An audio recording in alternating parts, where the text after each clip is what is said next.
अस्सलाम वालेकुम जी, welcome to my YouTube channel. अगर आप दुबई आना चाहते हो जॉब सर्च करने के लिए, विजिट वीज़ा पे, टूरिस्ट वीज़ा पे क्या रिक्वायरमेंट होती है, कितना खर्चा आता है, कितने का वीज़ा मिलता है, प्राइस क्या होता है, टिकट वगैरह कितने का पड़ सकता है आपको, और दुबई में आपकी अकोमोडेशन, ट्रांसपोर्टेशन और खाने पीने पर कितना खर्चा लग सकता है, ये सारी बातें इस वीडियो में मैं आपको बताने जा रहा हूँ। एंड तक ज़रूर देखिएगा, बहुत काम की वीडियो है। तो शुरू करते हैं जी वीज़ा के प्राइस से। अगर 30 डेज़ का वीज़ा आप लेने जाते हो तो ये डिपेंड करता है आपके एजेंट के ऊपर। जो प्राइस है 30 डेज़ के वीज़ा की, वो 400 दरहम से स्टार्ट होती है। अब कोई एजेंट आपसे 400 दरहम मांगता है, कोई 450 दरहम में आपको वीज़ा देता है, कोई 500 दरहम में देता है, कोई 550 दरहम में 30 डेज़ का वीज़ा देता है। 60 डेज़ की वीज़ा की बात करें, 650 दरहम से स्टार्ट होता है। कोई आपसे 700 मांगता है, कोई आजकल तो कुछ कुछ एजेंट ऐसे हैं जो आपसे 1000 दरहम भी लेते हैं। इसको आप कन्वर्ट कर सकते हो अपने होम कंट्री की जो करेंसी है उसमें, कि कितना बनता है। और एक्चुअल प्राइस है वो 650 दरहम है। इसमें आपकी जो एम्बेसी की फ़ीस होती है और जो आपका इंश्योरेंस सर्टिफिकेट होता है वो भी इंक्लूड होता है वीज़ा के अंदर। ठीक है, तो वीज़ा आपने ले लिया, उसके बाद फ़्लाइट आपने सर्च करनी है, गूगल पे जाना है, आपने सर्च करनी है। कराची से आ रहे हो, कराची टू दुबई फ़्लाइट लिख के आप सर्च करोगे, लिस्ट आ जाएगी। वहाँ पे जाके आप, बहुत सारी वेबसाइट्स होती हैं, कंपेयर कर सकते हो, जहाँ से आपको सबसे सस्ता फेयर मिल रहा है वो फ़्लाइट आपने बुक करनी है। अब आप लाहौर से आ रहे हो, पेशावर से आ रहे हो, इस्लामाबाद से जा रहे हो, इंडिया से आप हो, दिल्ली से हो, मुंबई से हो, इसी तरीके से आपने लिख के सर्च करनी है और फ़्लाइट का जो रेट है वो आपने पता कर लेना है। बांग्लादेश से हो आप तो बांग्लादेश में क्या रेट चल रहा है, कौन सी सिटी से आप जा रहे हो दुबई, उस सिटी का नाम और दुबई का नाम लिख के आपने सर्च कर लेना है। तो फ़्लाइट की लिस्ट आ जाएगी। फ़्लाइट किस डेट पे आपको सबसे सस्ती मिल रही है, खुद बुक कर सकते हो ऑनलाइन। आपके पास क्रेडिट कार्ड है या डेबिट कार्ड है, उसके ज़रिए आप बुक कर सकते हो ऑनलाइन। नहीं तो वो डेट, उसका स्क्रीनशॉट ले लो, उसकी तस्वीर खींच लो कि भाई इस डेट पे सस्ती मिल रही है। अपने ट्रैवल एजेंट के पास जाओ, बोलो कि भाई इस डेट पे ये वाली फ़्लाइट मुझे बुक करके दे दो। अब बहुत सारे लोग ये सोचते हैं कि भाई शो मनी, 5000 दरहम, 5000 दरहम की कोई रिक्वायरमेंट इस वक्त नहीं है। आपके पास पैसे होने चाहिए, 2-3 हज़ार दरहम आपके पॉकेट में होने चाहिए जब भी आप ट्रैवल कर रहे हो। आपसे पूछ सकते हैं एयरपोर्ट पे कस्टम वाले जब आपसे पूछते हैं कि आप कितना पैसा बाहर लेके जा रहे हो, तो उसका मतलब ये नहीं होता कि आपसे ये पूछते हैं कि भाई आप 5000 दरहम लेके जा रहे हो या नहीं लेके जा रहे हो। उनको कुछ लेना देना नहीं है।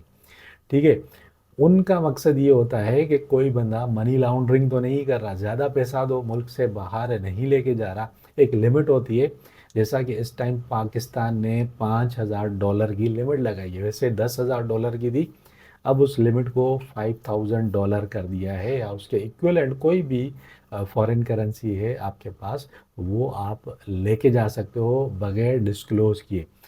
$5000 से ज़्यादा है आपके पास पैसे किसी भी करेंसी में, चाहे दरहम हो चाहे रियाल हो, तो आपके लिए प्रॉब्लम होगी, आपसे पूछा जाएगा एयरपोर्ट पे। ठीक है, दरहम आपने अपने साथ रखने। अगर आपका कोई रिलेटिव यूएई में रहता है, उसकी एमिरेट्स आईडी की कॉपी आपके पास होनी चाहिए, उसका फ़ोन नंबर होना चाहिए, उसका एड्रेस होना चाहिए। आपने 1 रुपया भी अपने साथ नहीं रखना। ठीक है, आपके पास पैसा ना भी हो, कोई नहीं पूछेगा आपसे, क्योंकि आपका रिलेटिव यूएई में रहता है, आप जाके उसके पास रहोगे। रिलेटिव नहीं रहता तो 2-3 हज़ार दरहम आपने अपने पॉकेट में रखने। ठीक है, आपसे 5000 दरहम का कोई नहीं पूछेगा, 2-3 हज़ार भी होंगे आपके पास, आप आ सकते हो। उसके बाद अगर आपका कोई रिलेटिव नहीं रहता तो आपने होटल बुकिंग कर लेनी है, 1-2 दिन की आपके पास होनी चाहिए, डमी बुकिंग। ठीक है, पूछते नहीं है लेकिन आपने एहतियातन अपने पास रखनी है। कोई ओके टू बोर्ड आजकल नहीं चाहिए होता है, ओके टू बोर्ड पहले चाहिए होता था। अ, आजकल जो वीज़ा होता है वो ई वीज़ा है, ऑनलाइन है, उसको ऑनलाइन चेक किया जाता है। ऑनलाइन 1 मिनट में वीज़ा वेरीफाई हो जाता है कि जीनियन है या नहीं है। जब आप चेक इन काउंटर पे जाते हो वहीं पे वो चेक कर लेते हैं कि भाई वीज़ा जीनियन है या नहीं है। बाकी और कुछ किसी चीज़ की ज़रूरत नहीं है। इंश्योरेंस का पेपर आपके पास होना चाहिए, वीज़ा की कॉपी आपके पास होनी चाहिए, सिर्फ आपने पासपोर्ट और वीज़ा शो करना होता है। चेक इन काउंटर पे भी, इमिग्रेशन पे भी एक्स्ट्रा एक कॉपी आपने रखनी होती है वीज़ा की, क्योंकि वो आपसे इमिग्रेशन वाले ले लेते हैं। तो 2 कापियाँ या 3 कापियाँ आपने अपने वीज़ा की अपने पास रखनी है। आप दुबई जाते हो, कोई आपसे सवालात नहीं पूछे जाते, सिर्फ उन लोगों से पूछा जाता है जिनके पास प्रॉपर डॉक्यूमेंट्स नहीं होते। अगर आपके पास प्रॉपर डॉक्यूमेंट्स नहीं है, आपका वीज़ा सही नहीं है, आपके पास रिटर्न टिकट नहीं है, तो आपसे फिर सवालात पूछे जाते हैं और आपको डिपोर्ट भी कर दिया जाता है। अगर आपके पास सब कुछ है तो आपसे कोई एक्स्ट्रा सवाल नहीं पूछा जाता, आपको एंट्री मिल जाती है यूएई के अंदर। एयरपोर्ट पे ही आपको एक सिम मिल जाती है डो की, उसमें 1 GB डेटा होता है जो एक दिन के लिए वैलिड होता है। वो सिम लगा के आप अपना इंटरनेट यूज़ कर सकते हो। आपको किसी से भी बात करनी है, व्हाट्सएप पे मैसेज करना है, आप अपने रिलेटिव को कर सकते हो। वो सिम आपको इसलिए दी जाती है ताकि आप कांटेक्ट कर सको अपने किसी भी रिलेटिव से। ठीक है, तो सिम भी आपको मिल जाती है। आप एयरपोर्ट से टैक्सी पकड़ के अपने अकोमोडेशन की तरफ नहीं जाओ, टैक्सी बहुत ज़्यादा एक्सपेंसिव पड़ती है। कम से कम भी आपके 50-60 दरम 70 दरम लग जाते हैं, क्योंकि एयरपोर्ट वाली टैक्सी 20 दरम से स्टार्ट होती है। टैक्सी यूज़ नहीं करो। टर्मिनल 3 से जा रहे हो आप या टर्मिनल 2 से जा रहे हो, दोनों पे आपको मेट्रो ट्रेन मिल जाती है। मेट्रो ट्रेन में बैठो, जहाँ भी आपको जाना है आप जाओ इजीली, वहाँ पे उतरो। सिर्फ 5 दरम आपके लगते हैं। नॉल कार्ड आपने ख़रीद लेना है, मेट्रो का कार्ड।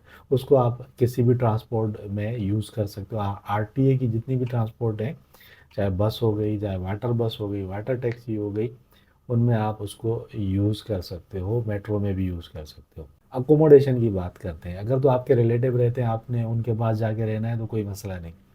अगर आपका कोई रिलेटिव नहीं है, कोई दोस्त नहीं है, आपने अपनी अकोमोडेशन लेनी है, तो अकोमोडेशन आपने बेड स्पेस लेनी है और वहीं लेनी है जहाँ मेट्रो स्टेशन करीब हो। ठीक है, आपको मैक्सिमम 300 दरम तक एक बेड स्पेस इजीली मिल जाती है। 300 दरम आपने अपने माइंड में रखना है, महीने का आपने पे करना है। खाने की अगर बात करें तो मिनिमम आपका एक टाइम का या 2 टाइम का खाना 20 दरम में आपका मिल जाता है। अब ये डिपेंड करता है आप क्या खाते हो। ठीक है, महंगा खाओगे तो ज़्यादा पैसा लगेगा, सस्ते से सस्ता खाओगे तो 10 दरम आपका एक टाइम का लग ही जाता है। ठीक है, तो 20 दरम में आप डेली खाना खा सकते हो अगर बाहर खाते हो। तो अगर 20 दरम का आप डेली खाना खाते हो तो 600 दरम आपके ये बन जाते हैं। 300 दरम आपकी अकोमोडेशन के, 600 दरम आपके खाने के। और अगर ट्रांसपोर्टेशन की बात की जाए तो 200 से 300 दरम आपका एक्सपेंस महीने का आ सकता है। ठीक है, तो इतना आप अपने माइंड में रखो। तो ये आपके खर्चे दुबई में आ सकते हैं। खाना अगर आप अपने रूम में शेयरिंग में पका के खाते हो, जो और लोग रहते हैं उनके साथ मिलके, तो 200-250 दरम आपका एक्सपेंस आ सकता है। इसमें आप अच्छी खासी बचत कर सकते हो। अगर आप 30 डेज़ का वीज़ा लेके आते हो या 60 डेज़ का वीज़ा लेके आते हो, मज़ीद आपको एक्सटेंड करवाना है, तो अब आप यूएई में रहते हुए अपने वीज़े को एक्सटेंड करवा सकते हो। चाहे आपके पास 30 डेज़ का वीज़ा है, चाहे आपके पास 60 डेज़ का वीज़ा है, उसको एक्सटेंड करवाने के लिए आपने उसी एजेंट से बात करनी है जिसके थ्रू आपने अपना वीज़ा लिया है। आपको एक टाइम एक्सटेंशन मिलेगी 30 डेज़ की। 30 डेज़ से ज़्यादा की एक टाइम में एक्सटेंशन नहीं मिलेगी। उसको आप 3 बार एक्सटेंड करवा सकते हो। 90 डेज़ तक आप उसको एक्सटेंड करवा सकते हो। प्राइस डिफरेंट है, दुबई वालों का अलग है प्राइस, और जो दूसरे स्टेट्स हैं अबू धाबी, शारजा और अजमान, फुजैरा वगैरह, उनका प्राइस अलग है। दुबई की अगर हम बात करें तो 1000-1100 दरम तक आपका वीज़ा एक्सटेंशन का प्राइस जो है वो पड़ जाता है। तो ये सारी रिक्वायरमेंट्स थी, ये सारा एक्सपेंसेस था, वीज़ा वगैरह के प्राइस। उम्मीद है ये वीडियो आपको अच्छी लगी होगी। अगर वीडियो अच्छी लगी है तो लाइक और शेयर ज़रूर कीजिए, चैनल को भी सब्सक्राइब कर दीजिए और मुझे दीजिए इजाज़त। फिर मिलेंगे किसी और वीडियो में, तब तक के लिए अपना ख्याल रखिएगा।